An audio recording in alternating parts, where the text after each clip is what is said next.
Excellent, perfect. And can everybody see my screen okay? Yes. Yes. Okay, excellent. So I'm skipping slide 1. Okay, so the CDBG program was authorized under Title I of the Housing and Community Development, or HCD Act of 1974, as amended. Regulations pertaining to community development programs are contained in Part 570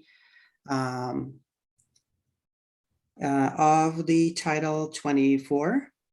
The mission of the CDBG program is to promote the development of viable urban communities by providing decent housing, a suitable living environment, and expanded economic opportunities, principally for persons of low and moderate incomes. Under the CDBG program, HUD distributes, or the U.S. Department of Housing and Urban Development, or HUD, distributes funds each year by a formula that considers population and measures of distress, including poverty, age of housing, housing overcrowding, and growth lag. The CDBG program allows grantees to determine what activities they will fund as long as they meet certain requirements, including that each activity is eligible and will meet one of the 3 broad national objectives of the program. The first national objective is benefit to low and moderate income persons. That is, people with incomes below 80% of the area median. The second national objective of the CDBG program is the prevention and elimination of slums and blight. This objective can be met by either addressing the blighting conditions in an area that meets the state and local definition of slum, blighted, deteriorated, or deteriorating area in HUD's criteria for a blighted area, or by eliminating an imminent hazard on an individual structure in any location. The third objective is meeting urgent needs. Often it's used as a response to a natural disaster. An urgent need is defined as a serious and immediate threat to the health and welfare of the community or recent origin, and with no other funding available to remediate it. And a good example is the coronavirus pandemic. These are some of the activities that are not eligible for CDBG funding. These include buildings for general conduct of government, general government expenses, political activities, furnishings and personal property, income payments. These include direct cash payments or stipends, new housing construction, except by community-based development organizations, operating and maintenance expenses, religious activities, and finally, equipment, unless it is affixed to the facility grounds.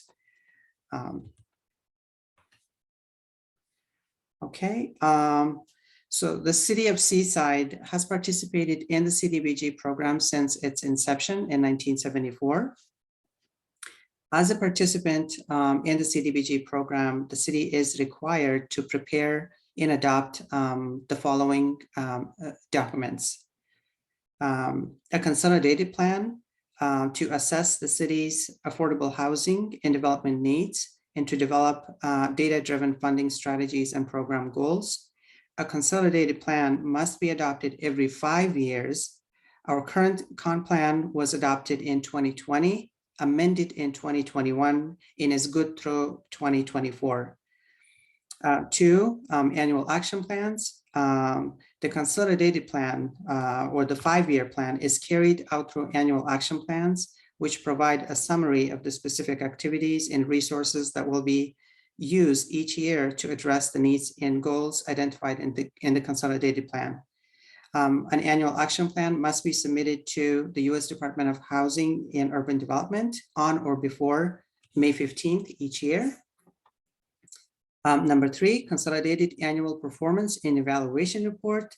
It is CAPER, which is the year-end report for the CDBG program, which the city must submit to the U.S. Department of Housing and Urban Development on or by September 30th, following a 15-day comment period.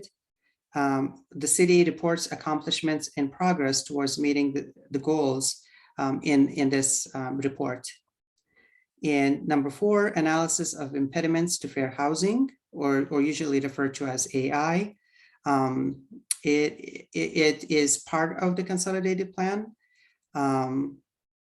or as part of the consolidated plan, the city is required to conduct an analysis of impediments to fair housing, to review laws, regulations, conditions, and other possible obstacles, both public and private, which could affect the individual's access to housing in Seaside. And last but not the least, the city must adopt and follow a citizen participation plan, which sets forth the city's policies and procedures for citizen engagement and participation. Think of the citizen participation plan as a standard operating procedure document, which the city shall use when considering developing, amending, and adopting the plans that are listed above. Our current citizen participation plan was substantially amended and approved by the City Council late last year in December 2021. And it's one of the documents that can be updated on as needed basis. Whereas the other documents listed atop have to be updated on a frequent basis. Okay, so the city of Seaside operates its CDBG program under a 2-year application and funding cycle. Although the city approves funding for a 2-year period, the city is still required to put together an annual action plan each year and submit it to HUD for review and approval. Usually it's done through 1 or 2 meetings through CDAC, and then it's taken to the City Council along with a 30-day public review and comment period. The city's program year or fiscal year begins on July 1st and ends on July 30th.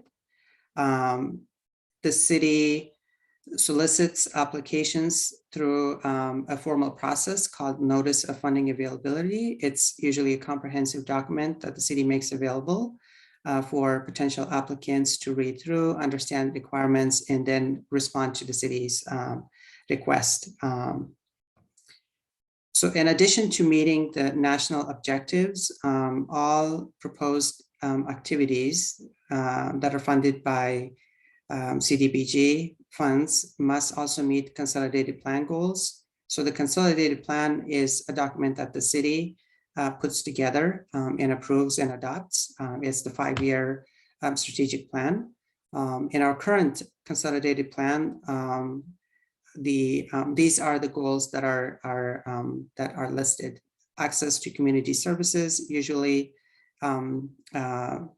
this is met through the provision of community and public services, provide quality infrastructure, improve accessibility for persons with disabilities, promote beautification, and assist micro-enterprise businesses.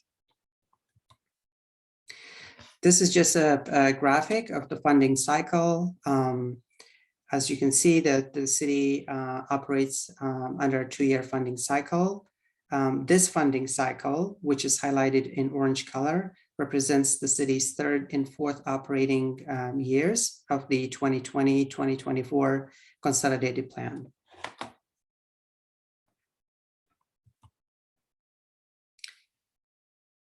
Okay, so again, the city solicits applications on a 2-year basis through a process called Notice of Funding Availability. It's a comprehensive document that the city usually makes available sometime in November, and followed by a month-long application window. So our current Notice of Funding Availability was for fiscal years 2022 and 23 and 2023 and 24, so 2 years. The city issued NOFA on December 1st, we did broader outreach and we published a notice regarding the NOFA in Monterey County Weekly on November 25th. And then we also held a pre-proposal workshop or applicant workshop on December 10th to clarify any questions and go over program regulations and project eligibility. So during this upcoming funding cycle for 2 years, we anticipate receiving approximately $375,000 from the federal government. And plus, we anticipate receiving $105,000 from program income. The program income portion is derived from the Embassy Suites lease. That land was acquired with CDBG funds, and then when the hotel was built on it, the rent money is now a part of the CDBG program. So we anticipate receiving a total of $480,000 per fiscal year. And this amount is usually split in the following manner. So 15% of the $480,000, or approximately $72,000, gets allocated towards public services, which include the after-school programs and in other similar activities.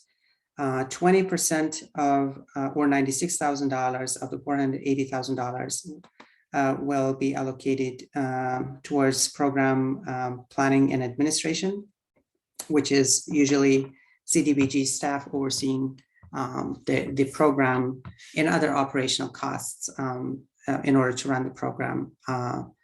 And then the remaining funds, which is the larger portion, which in this case, $312,000, will be available for funding public facilities and infrastructure projects or capital improvement projects.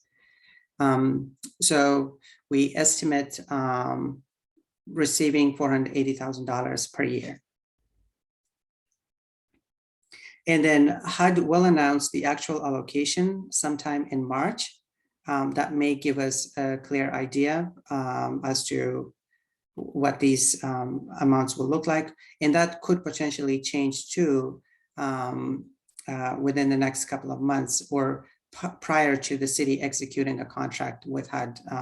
It's not atypical, it changes quite frequently, those numbers, but don't fluctuate a lot. They usually remain in the same neighborhood. Okay, so in response to the city's NOFA, the city received 6 public service grant applications and 6 public improvement project applications. This screen, that slide includes the 6 public service applications that were received. The last one on this list, the Girls Inc. of the Central Coast submitted their application a little after the application or past the application window, and a letter of explanation for that late submission was included in the packet for this committee's consideration. All of these are return subrecipients with the except of Gathering for Women. They did apply last time around, but were not awarded any funds. So they are participating for a second time. But as you can see, the total public service funds requested far exceed the anticipated available funds per year. So there will need to be some adjusting on the committee's part. And then also I want to note there were three of our current subrecipients, including Community Partnership for Youth, Village Project, and Palenque Arts that currently receive funding, did not turn in their applications. And the reasons provided were either the process being too cumbersome for them, or they had funding from other sources, or they just simply failed to turn in their application by the deadline. The staff did encourage them, just like with the Girls Inc. of the Central Coast, to still go ahead and submit their applications in an explanation for late submission for this committee's consideration, but we did not receive any applications despite encouraging them. So moving on to capital improvement grant applications.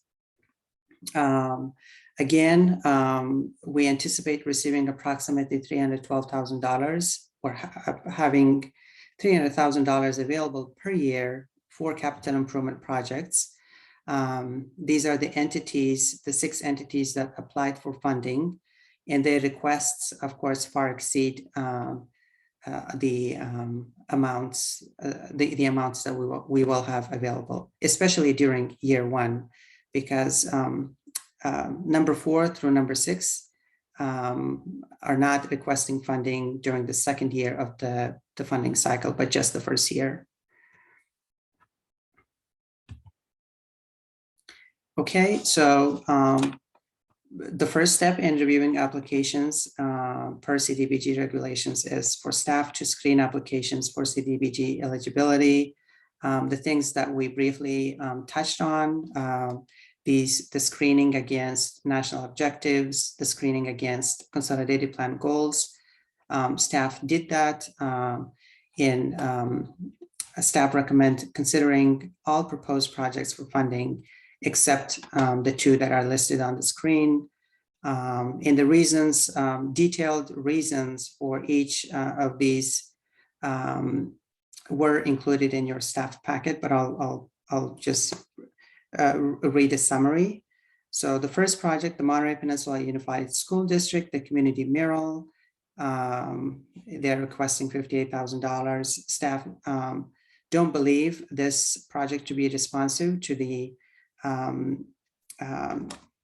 national objective under which the applicant has submitted their proposal, which is aid in the prevention or elimination of slums or blight. So the focus of activities under the aid in the prevention of or elimination of slums or blight is a change in the physical environment of a deteriorating area. This objective can be met by either addressing the blighting conditions in an area that meets the state or local definition of a slum, blighted, deteriorated, or deteriorating area and HUD's criteria for a blighted area, or by eliminating an imminent hazard on an individual structure in any location. Again, so staff believe that this proposed project is not responsive to the national objective. And I see a hand raised. Can we please spare questions until the very end of staff presentation, please? I will take your questions. And then the second project that staff are not recommending is the purchase of an automatic flow wrapping machine by Meals on Wheels of Monterey Peninsula for an amount of $80,000. And this is because the purchase of equipment is generally not eligible under CDBG regulations unless it is an integral structural fixture or a fixture that's affixed to the facilities. So those, and then additional information on these 2 was included in the staff report. So we just wanted to highlight these 2 projects for those who are participating in the meeting and the committee.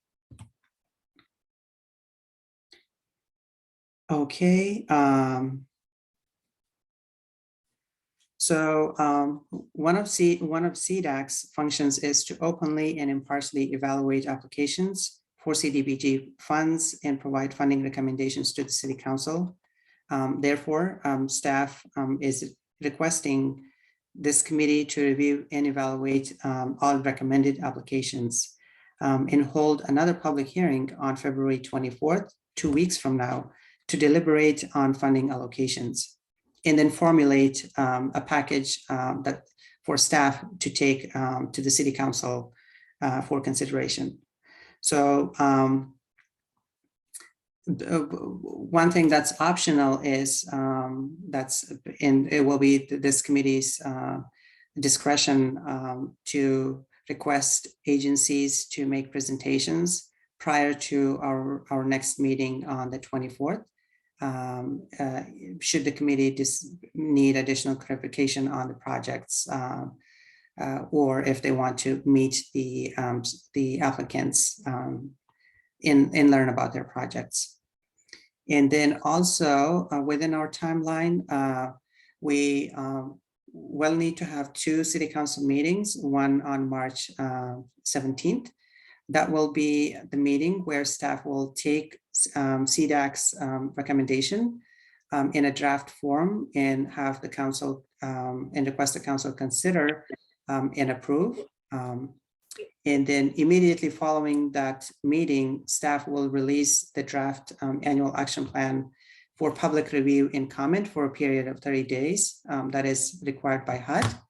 And we will return the annual action plan approved by the city council at the March 17th meeting on April 21st for final approval. And then forgot about this. Any comments received during the public comment period will be included in that final annual action plan and submitted to HUD. So the goal is to submit, have this committee review applications and then come back on February 24th, deliberate on their evaluation process, and then recommend allocation for each project. Staff will take this committee's recommendation from the February 24th meeting to the city council on March 17th. And then on April 21st, the council will adopt a final annual action plan in which staff will need to submit by May 15th. So that's kind of the timeline. And with this, I will conclude my presentation and open it up for any questions.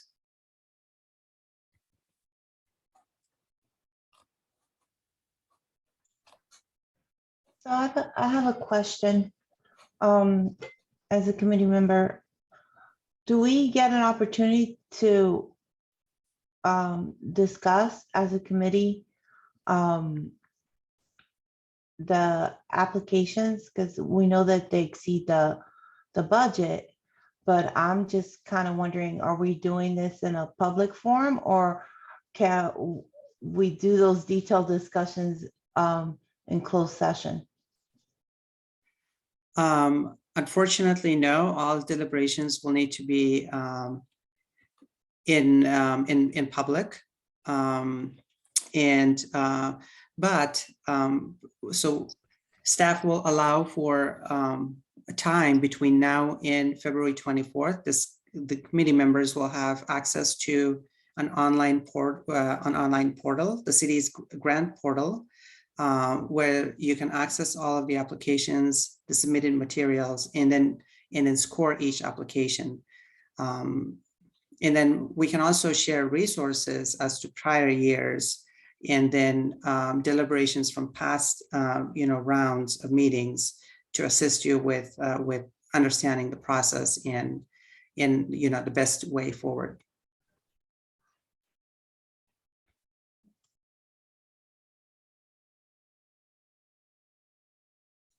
Am I clear in my answer? Do you still need more information? Yeah, you're clear. Can we go back to sharing the screen on the slide, or you identify to the recipient, to the grant request that didn't meet the criteria to qualify for the funds?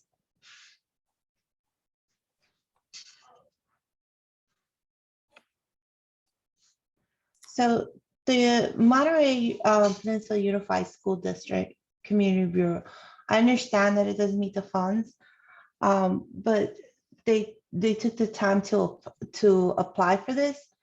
And if it's the decision of this committee that maybe they would have better off applied using a different program, would us as a committee, can we make the recommendation for them to be referred instead of flat out telling them no? So I felt like they wanted to do a project to help out the community. And Thank you. That's a good point. So they were awarded 2 grants last time around for community garden and based classroom, and then as well as the renovation of a construction or trade classroom facility. This year too, they are applying for a second round of funding for that classroom to do additional renovations. But with regards to steering applicants in the direction to apply for different projects, that's really not our job. We once applications are submitted, proposals are submitted, we consider only those for funding. And if they don't meet the criteria, we disqualify them from the program. And then they could come back in the future and apply for a different project. But and again, every time we think about all the things that we want to do, we need to be cognizant of the national objectives, the tie back to the national objective of a proposed project, as well as the tie back of those and whether those benefit low and moderate income persons, and then also the tie back to the consolidated plan goals. It sounds like a wonderful project, but it's just not responsive to currently not responsive to the national objective under which they're submitting their project. I mean, it could be the council, this committee could, request city staff to, put forward the recommendation to the council to come up, with, but it's going to be a process with limited resources, to define a slum or define a deteriorated area. It takes Right. months, and it's not an easy task. That's what I was wondering. Has the city of Seaside designated any areas that are considered slums or a blight area? I don't believe, no. The only, I think that, we only have one census tract that's designated a qualified census tract where, activities may be eligible. Activities like this may be eligible, but I'm not even sure. But that the school district doesn't fall within that Right. that census tract. Also, I understand that, everybody's asking for a specific amount, but we're able to award less than that, aren't we? That is true, and that's that will be the job of this committee to Keep ourselves in budget. That is correct. Yes, I mean, we can only award so much, so Right. we have to. Yes, we have to make adjustments, and depending on the proposed scope of work, how much benefit they do to low and moderate income persons, and things of that nature, as well as considering past performance, which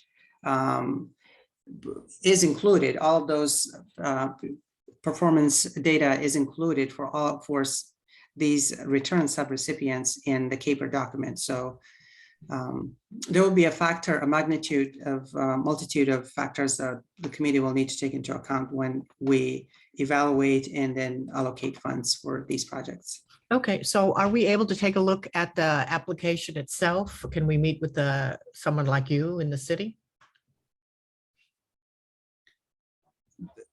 Absolutely. And what would be the purpose? Well, I would just like to see what their reasoning is for what they need and why they feel that they're, entitled to this, or why they are applying for this. So that was one of staff's optional recommendation to this committee is you can direct staff to go back to these to these applicants and request them to make presentations to this committee so you can better understand the scope of their work, and perhaps if they have examples to show, and they can even talk about their past performance in relationship with the city. It will put a lot of their detailed information in perspective. So Right. I'm certain that all of these applicants will be able to will be able to provide presentations to this committee before our February 24th meeting. I'm very much interested in that. And we were provided documents for even the two that were not recommended. Is that correct? That is correct. Yes, staff included all applications for this committee's consideration and review. Again, this is just a staff preliminary recommendation because they are just not responsive to the national objectives. And when that's the case, we just have to move forward and put them aside. And then all we can do is suggest to them alternative projects, but for next round, it wouldn't be fair to work with them to draft a new proposal while we're 2 months out of the application window. And how many, what's the total amount of applicants that we have? So we have 6, and I'll go back. We have 6 public service grant applications, and we have 6 capital improvement grant applications. And in these lists, I have included, so in this table, I've included both the community mural project proposed by MPUSD, as well as the purchase of the automatic flow wrapping system by Meals on Wheels of Monterey Peninsula.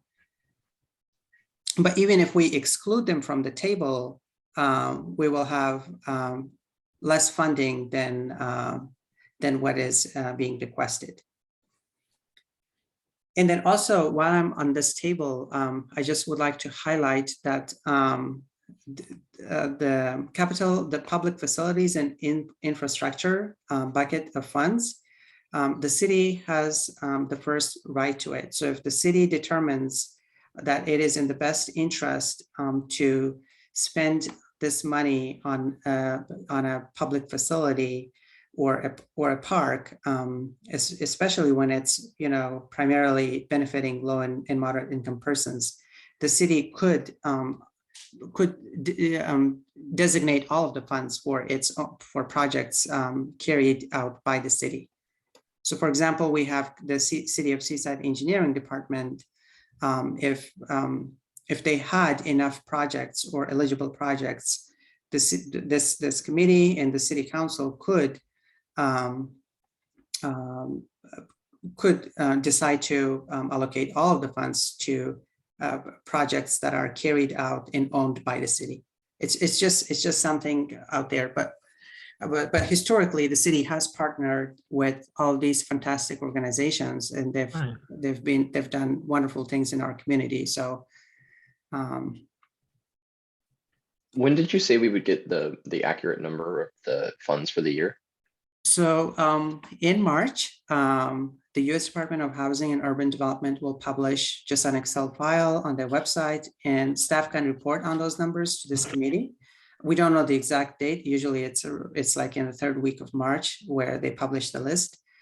But those are just, that's just like a tentative schedule. The actual numbers will be included in a contract that HUD will send the city sometime in August or September. Okay. And Madam Chair, it looks like we have a few questions in the chat box. And then we may also want to, because this is a public hearing, we may need to open this for any public comment. Okay. I'd like to open this for public comment. Is there a second? Second. Okay, who is first? I will need to unshare my screen at this time so I can see any raised hands, if that's okay, Madam Chair. Yes, please go right ahead.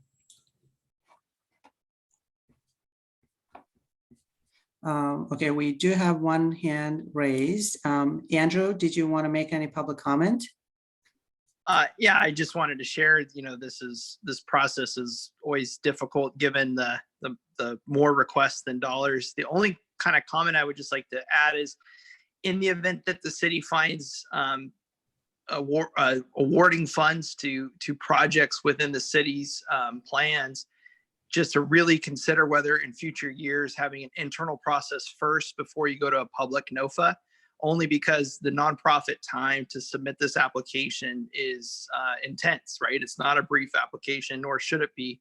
So I would just ask that the city consider that if in fact improving the parks or larger projects takes up the bulk of the funds allocated. Thank you. Thank you for your comment. Thank you.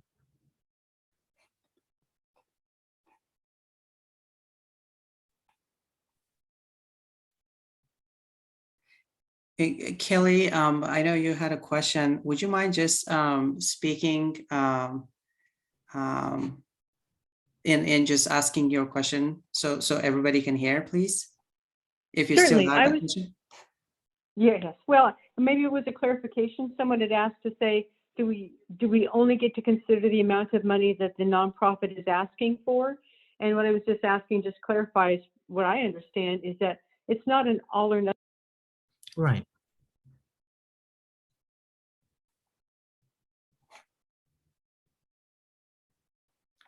Kelly, I think you I accidentally think you muted you yourself. muted yourself. Yeah. Yeah, I got really bad Wi-Fi. I do apologize. I was just saying is that what I always understand is that the committee can decide that they're going to reduce things by percentage for everybody or give one person less and one person more. It's up to how well the grantees have put forth their request. So that's why I just wanted to clarify. I'm sure that's what it is, but I just want to clarify. It's what you guys are able to decide. Thank you. We can all, yes, thank you. Madam Chair, can I provide some clarification, please? Please do. So Kelly, thank you for your question. So again, the committee is not being asked tonight to, make those funding recommendations. There will be a discussion at our next meeting on February 24th. The committee will use an online evaluation tool. Just read the applications, score them. So scoring is one factor that's taken into account. Past performance, definitely another factor. But yeah, I mean, there will be some adjusting to all the numbers. And we may use the approach that the city has used in the past with regards to how the allocations will be appropriated. Since the requested funding far exceeds available funds. Thank you for that.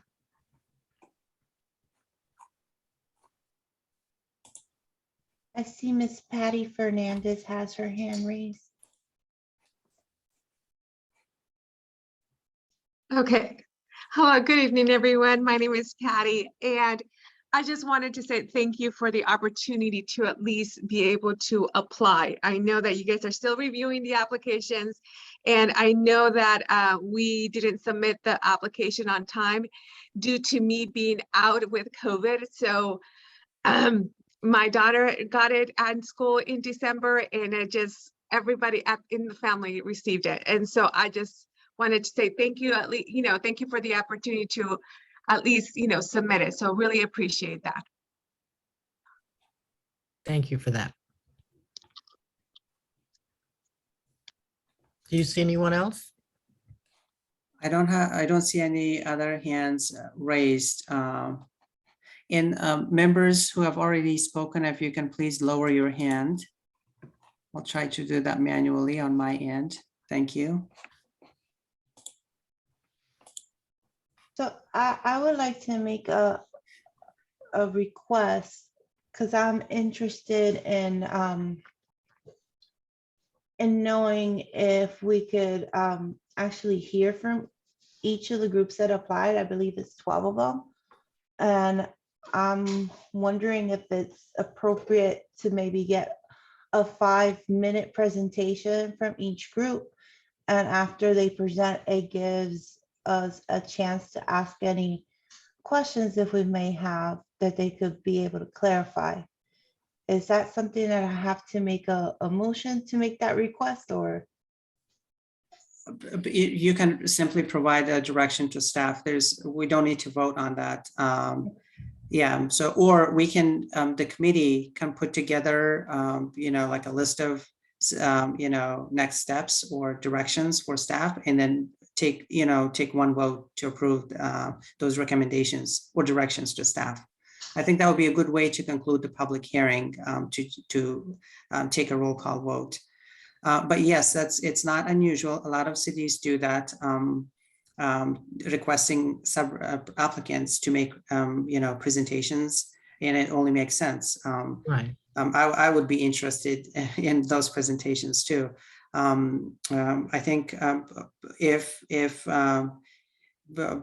will really depend on when the committee is able to hold a meeting again and then receive those presentations. And then I'll work with each applicant to make sure that they have someone to, provide a brief presentation to this committee. And it has to be before our next meeting on the 24th, because our timeline is driven by HUD requirements. Can we pick a date now, or? Absolutely, yes, that's definitely within your purview.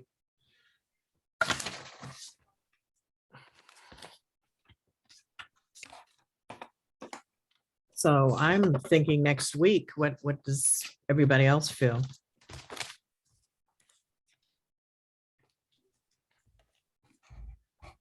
I think next week makes sense. Yeah, we have to do it as soon as possible. What do you think, Diana? So I had a recent loss in my family. I know that I fly out on the 12th and return back on the 18th. I will have Wi-Fi as long as it's not on the day I'm actually flying. My grandmother passed away, and I'm sorry. my family's back home in Miami, Florida. Okay, so you'll be able to join us on Zoom? As long as it's on Zoom. The presentations will be on Zoom, and hopefully they won't last more than an hour. I'm hoping, or maybe an hour and a half if we give everyone 7 to 8 minutes. Some presentations may not take as long as some of the capital improvement projects. And then what time are you flying back next Friday, the 18th? Oh, I get back late in the evening. Could we do sometime in the morning, early afternoon? Well, I just have to pay attention with the time change, because that's Eastern time. Mhm. On Okay. the East Coast. I was thinking of the 16th. Do you know what your activities are going to be? The 16 actually works good Okay. for me, because All we're right. ahead on the East Coast, and that's the actual date of the very early in the morning. Yeah, I So- was thinking in the evening, about 6 o'clock our time, which would be, I guess, 9 p.m. your time, and if you're on the Yes. East Coast. And I'll be fine because I'm on this California schedule. Okay, I understand. Does that work for you, Trent? Yeah, that works for me. Madam Okay. Chair, I know it works for this committee. I'm just concerned that some of the applicants may not have enough time if I notify them tonight. But if that's the will of the committee, then we can go with that date in 6 p.m. next Wednesday. I'd like to start with that. If we have a lot of applicants that are totally unable to make that, of course, we'll be as flexible as possible. But, we're on a tight time schedule. Absolutely. And I definitely want to hear a presentation from everyone. I think 5 minutes is good. If would you be the one contacting everyone to see if that's possible? Absolutely, yes. I'll be facilitating that process, and we'll probably have just a special, it will be a special meeting. And it's just a brief agenda, so, but I think it should work, and some of these agencies have more than one person to hopefully be able to provide a brief presentation. Yeah, I was hoping if we make it in the evening, that might make it easier for everybody to do that. If everybody thinks we should do it during the day, anybody who's here, this is your time to speak up. I think in the evening works. What I'm concerned is the amount of time that we give each one to present. 5 minutes is kind of like short, but there's 12 people. And if we want to ask questions, that's going to add on to our meeting. So we're looking at probably like a 2-hour meeting. We put all 12 participants at the same time. I don't know how everybody's following day looks. Maybe we could do the first 6 on the 16th and then the other 6 on the 17th. I'm fine with that. Because that way it gives them a chance so we could be more flexible. Maybe 7 minutes for their presentation might be more appropriate than limiting them to that 5 minutes. And it gives us enough cushion to ask questions if we split them up into 2 special meetings. Yeah, if we make it 7 minutes max, and not everybody's going to take the full 7 minutes, but like you said, we do need to have time to ask questions. I see a hand raised. Andrew? Andrew? I think you're muted. You're muted, Andrew. Sorry about that. In similar, like with the county and city of Salinas, this is a good practice. So I strongly encourage it. The suggestion I would have is just be very specific with the presentation parameters.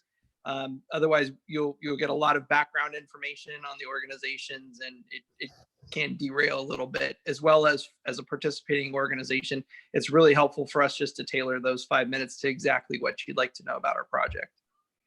Yeah, I personally think 5 minutes is good, but I do want to have time to ask questions. I'm very interested in what the details of what you plan to do with the funds, should you receive them, and what made you apply, your past performance, if there is any.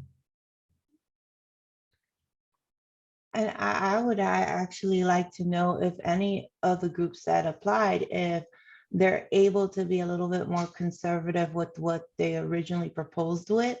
That's good. That would be good feedback for us to know as we're making decisions. That was very good. Yeah. These are all Andrew, excellent points. Thank you, Andrew, and thank you, committee members. These are all great points. And I think splitting public service and the capital improvement project presentations between 2 days makes perfect sense. Probably 1 hour each. And I think that's a good way. And then, yeah, jam packing all 12 presentations and mixing public service with capital improvement may not be a good idea. So thank you. I like that suggestion. Okay, let's pick 1 day for each category. So it looks like we liked the 16th at 6 p.m. next Wednesday, maybe for public services. Okay. And the 17th at 6 p.m. again for capital improvement projects.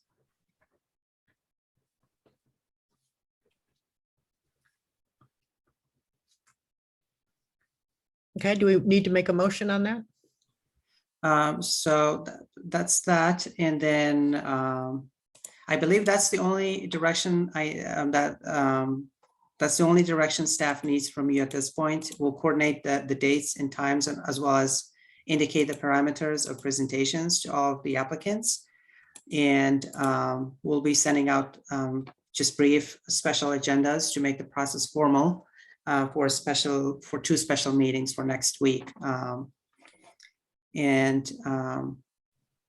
That is it, unless the committee has any other questions. And then as far as the accessing the online tool, I will send each one of you an email with an access code. Great, thank you. Yeah, it's a very simple scale-based evaluation tool that you use to rate each application. But perhaps that it might be practical to wait on that until after you have heard from the applicants and reviewed the applications. And staff will also share the video links for prior CDAC meetings and city council meetings where they deliberated on, funding allocations and what methodology they used for, distributing funds. Okay, I see that we have Kelly who said that with legal services for seniors that the 16th works for them. Yes, and also, yeah. Well, hopefully they will all be able to make these dates because, and I'm sure they will understand that we are in a time crunch too, and we are bound by a timeline here that's driven by HUD. Yes. So how much weight are we putting on the presentations? Like if someone was, unable to attend because it's a pretty tight timeline. I wouldn't want to eliminate anyone because they were Mhm. not able to attend. Okay, what I was But thinking as well. of course, it's always better when you can give a presentation so that we can ask questions and know a little bit more about what's going on with your company and why you want this particular amount of money. So I have a suggestion. If there's any case that is too short notice for any of the applicants and they can't make it to one of the scheduled meetings that's dedicated for them, so we could hear back and ask questions, to still give them the opportunity with technology that they could submit maybe a video to share just the details of their particular project. At least we could get that information. But I'm pretty sure that, they've taken this time to work on this, that they're gonna come in person or send somebody. Yeah, I Um, think if they submit a video, we would still have to see it on that night. What do you think, Nori? Yeah. Madam Chair, so two things, presentations. So the NOFA set the parameters for this whole process. We applicant presentations were optional. We had indicated that the committee may require presentations. So they were not like a mandatory factor of the application process. Right. The other thing the committee may consider is if someone, let's say, is not available on the 16th, and if only the 17th works for them, that we consider that we consider them on that date. And the vice versa, if someone from the 17th, if the 17th absolutely doesn't work for them, that we allow them to present on Absolutely. the, as long as haven't- we have that six split, that would be okay then. I have no problems with that at all. Is that something you and the staff will be handling?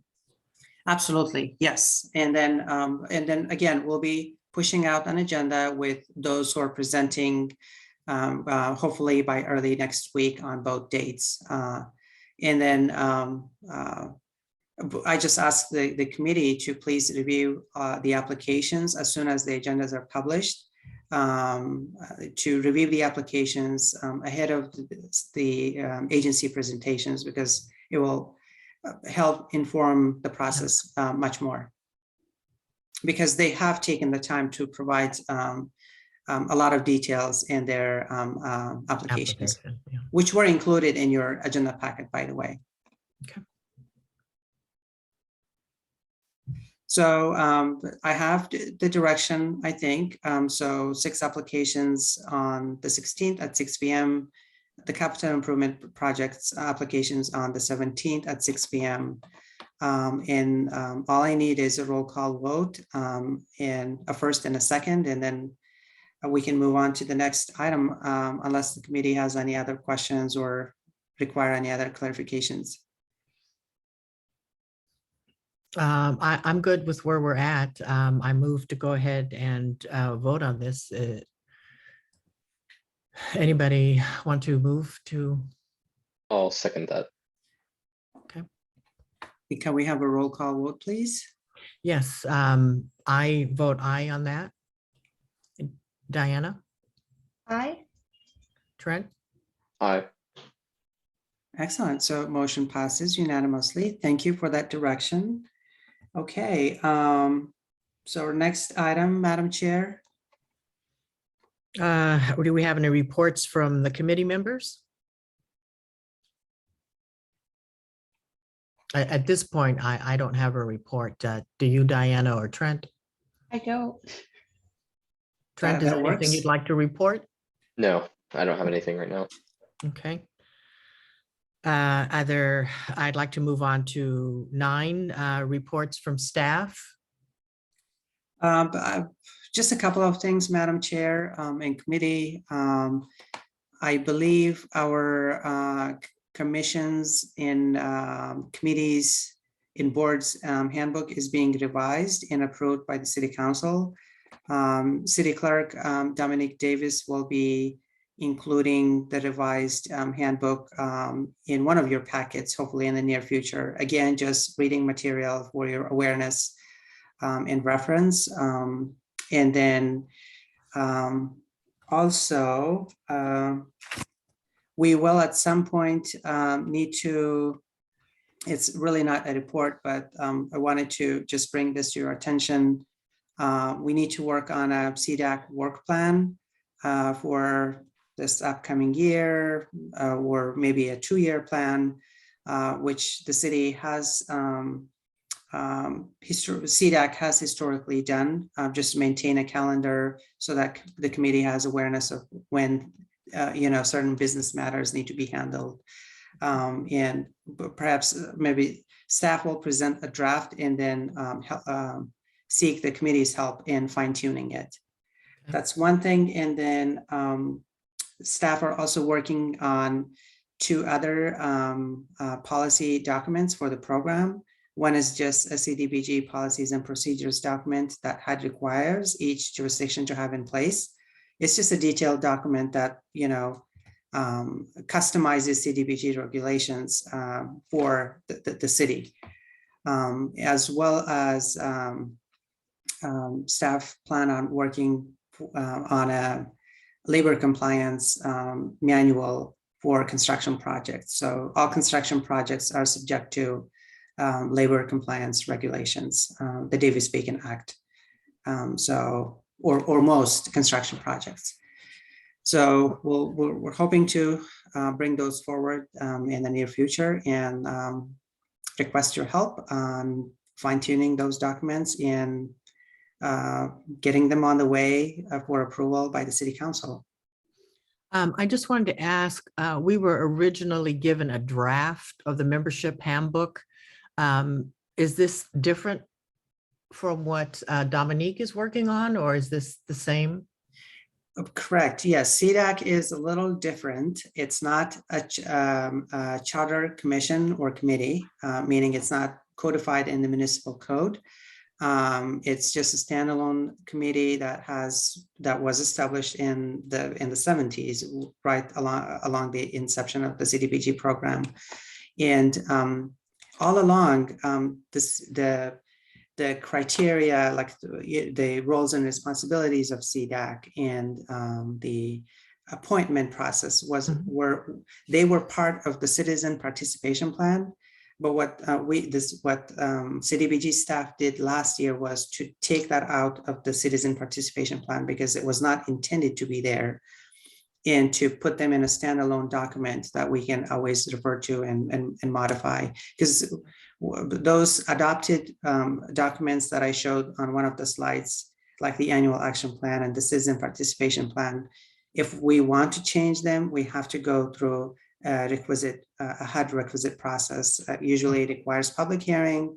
We have to put the documents out for public review and comment. So we just thought it would make sense to have a standalone guide for CDAC. But there is some overlap between your membership guide as well as the other handbook that is utilized by other commissions and boards. There's definitely overlap. Okay. Yeah. And with that, yeah, I don't have any more staff reports or updates. Okay, at this point, I make a motion to adjourn the meeting. A second. And can we have a roll call vote, please? Okay, I vote aye on that. Diana, Aye. Trent? Hi. Excellent. So it Perfect. is. Thank you so much. Okay, so before we end the Zoom call, just a reminder, so next two meetings next week, this on the 16th and 17th, and then we'll have a follow-up meeting on the 24th. And with that, thank you everybody for participating in today's meeting, and I apologize for the hiccup with the Zoom license issue. Hopefully No that won't repeat next time. Thank you all and have a good night. Thank you. You'll be Thank you hearing so from much. me, Nori. Bye. Have a good day. Bye. Bye-bye. Bye-bye. Bye.